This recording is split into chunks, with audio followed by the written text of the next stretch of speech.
Good morning class 10th। I hope आप सभी अच्छे होंगे, अच्छे से पढ़ रहे होंगे और ओवरऑल सिलेबस कंप्लीट होने को है।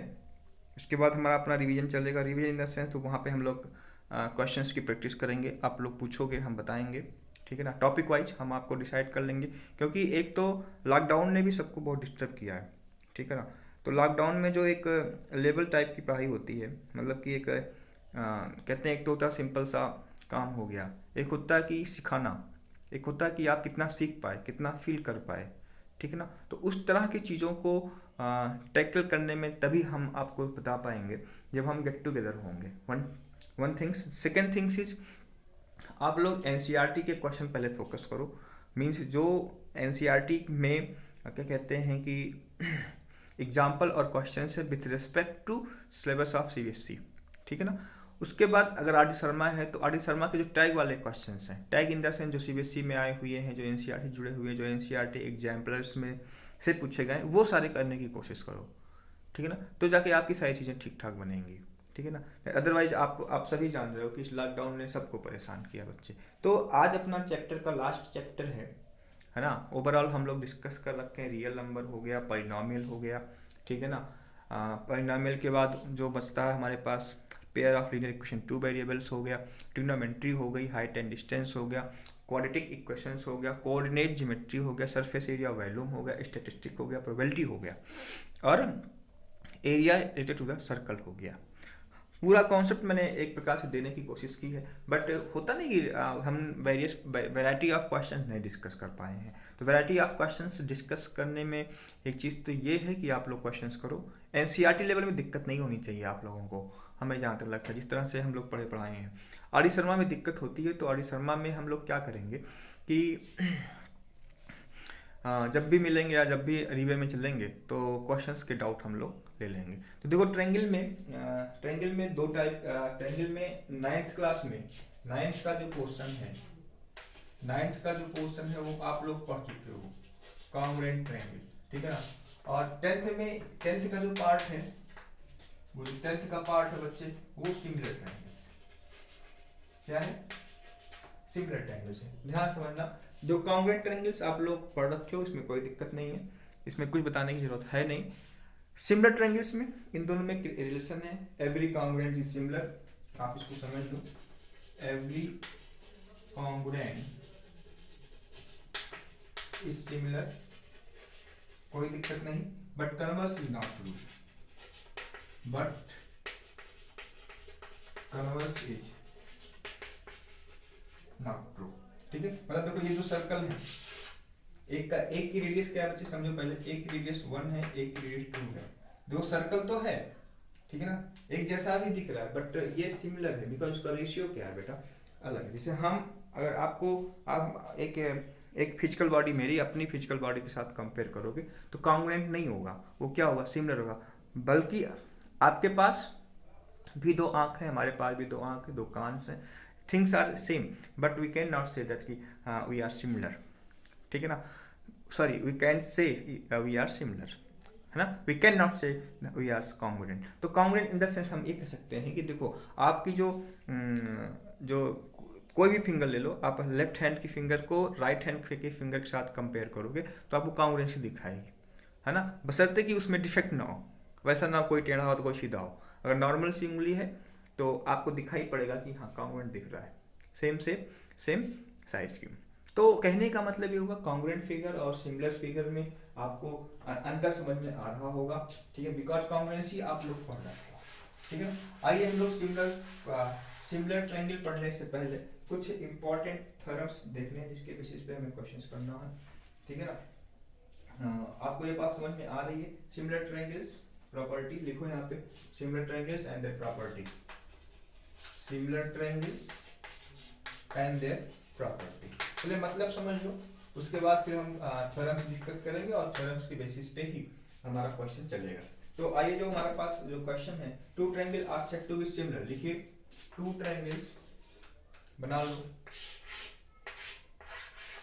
To triangles are said to be similar, बात समझना, is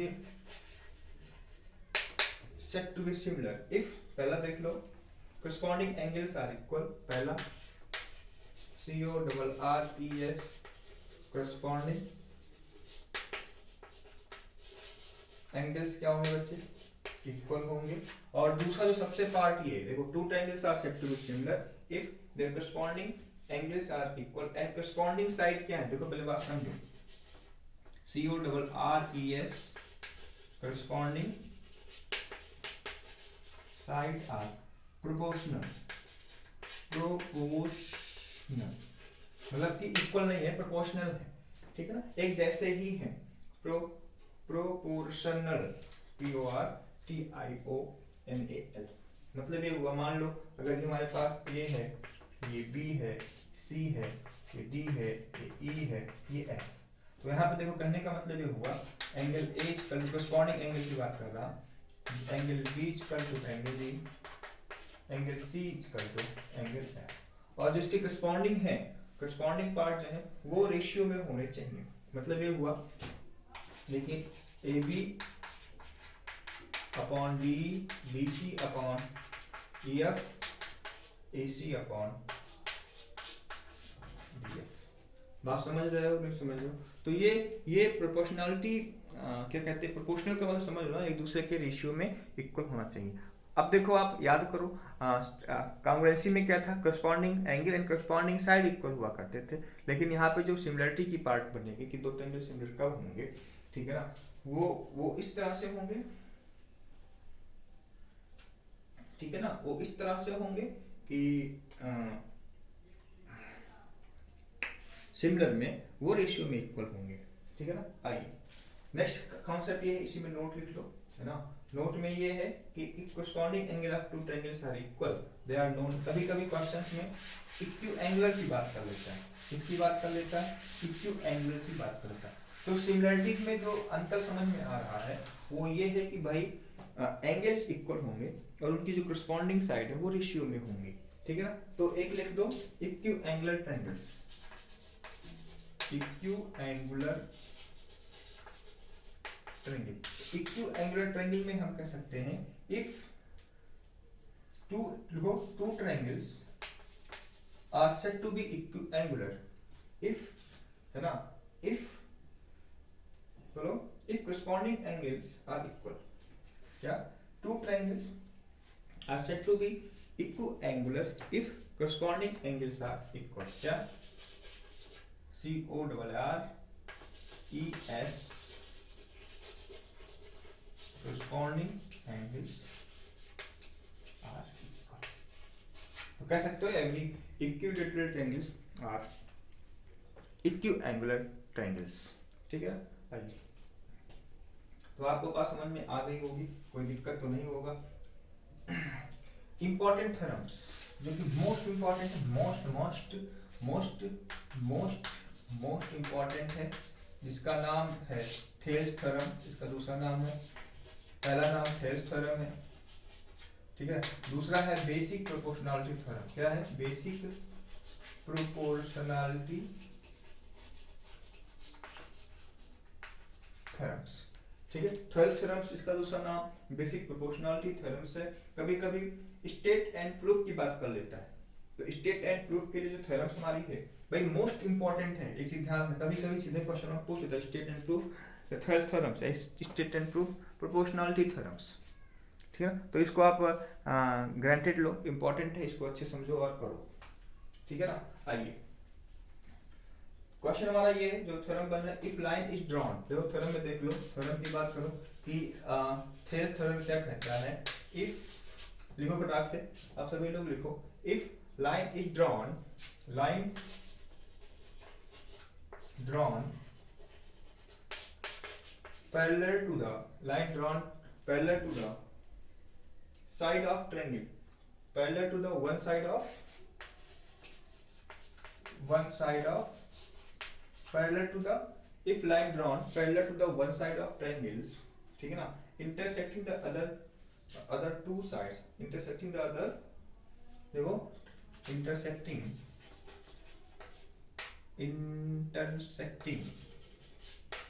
the other two side intersecting the other two sides. बात समझो, if a line drawn parallel to one side of triangles, ठीक है ना, intersecting the other two sides, then it's divide the two sides in same way, then it's divide, देखो,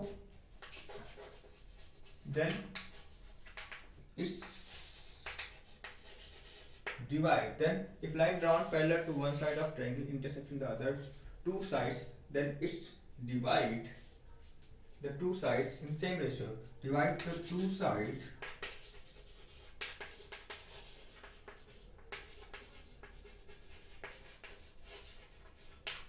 in same ratio.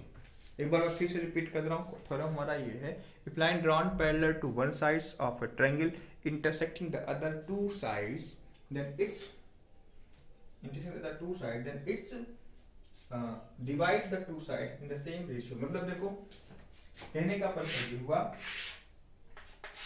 अगर एक triangle यहाँ A है, ये B है, AC है, इसके पैरेलल कहीं से भी, जैसे मेरे यहाँ से कहीं से भी आप ड्रा कर ले, तो मान लो मैं यहाँ से ड्रा कर रहा हूँ, इंटरसेक्टिंग टू अदर साइड, मान लो ये D हो गया, ये E हो गया, तो इसका सिंपल सा मतलब ये हुआ कि जो हमें प्रूव करना है कि वो सेम रेशियो में डिवाइड करते, मतलब क्या हुआ, AB equal to DB, AE equal to EC, ठीक है ना। तो आप लिख सकते हो given that in triangle ABC line DE parallel to side BC intersect the AB and AC at D and E respectively, ठीक है ना।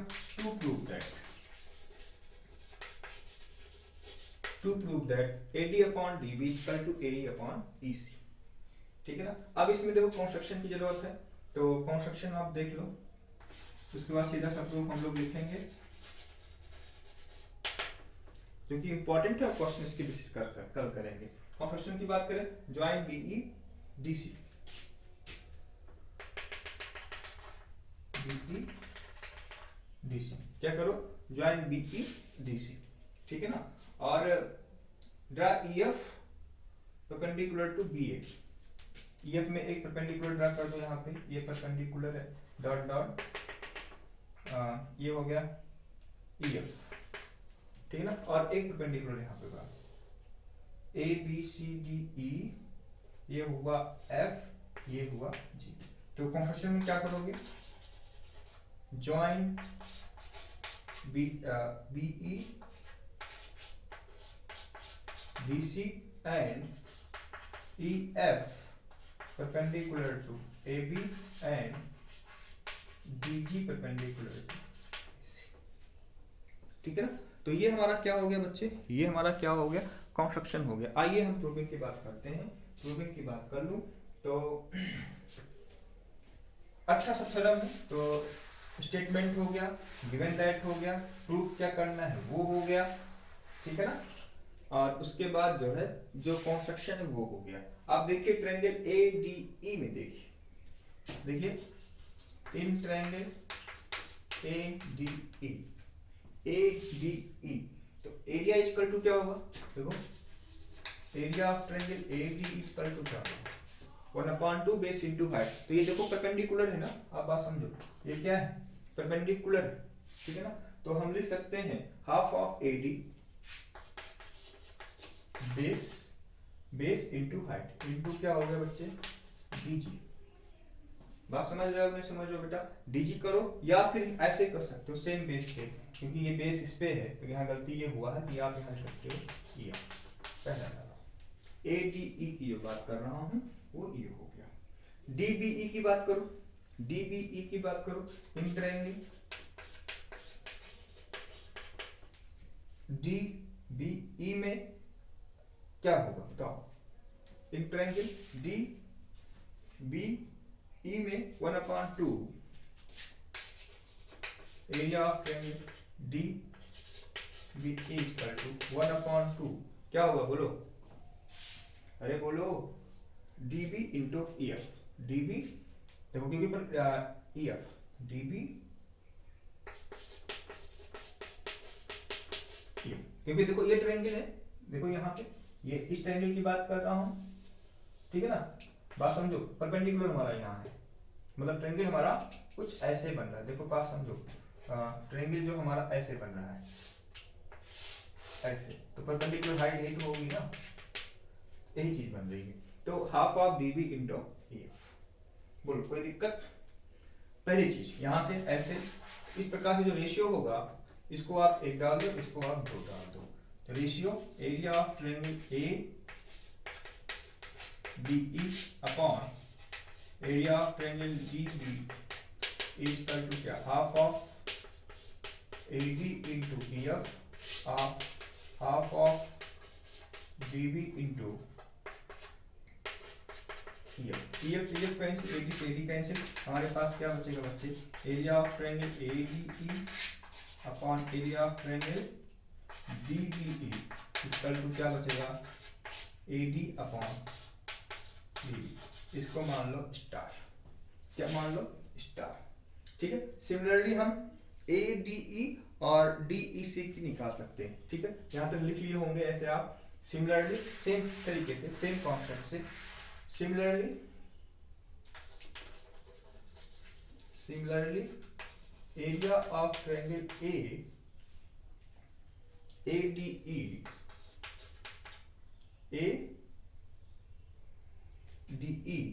upon area of triangle DEC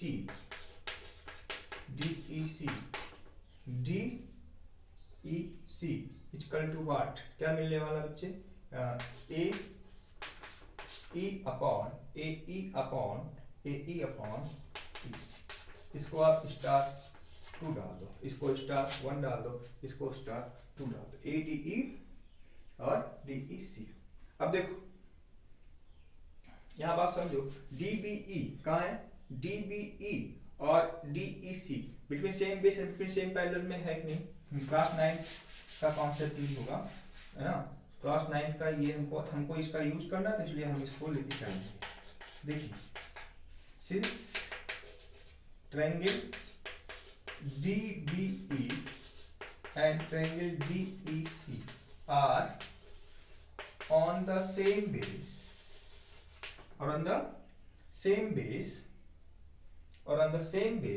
between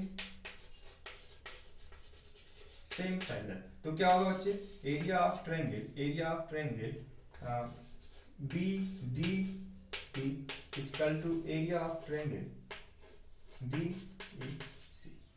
बात समझ गए? देखो यहाँ से ये इसके इक्वल हुआ, कहने का मतलब ये हुआ, अगर स्टार 1 स्टार 2 की बात करूं, ये वाला एरिया इस वाले के एरिया के इक्वल हुआ, तो ये ऑलरेडी है। तो देखो यहाँ से फ्रॉम स्टार 1 एंड 2 हम कह सकते हैं AB upon DB equal to AE upon. तो इस तरह से थ्योरम हुआ।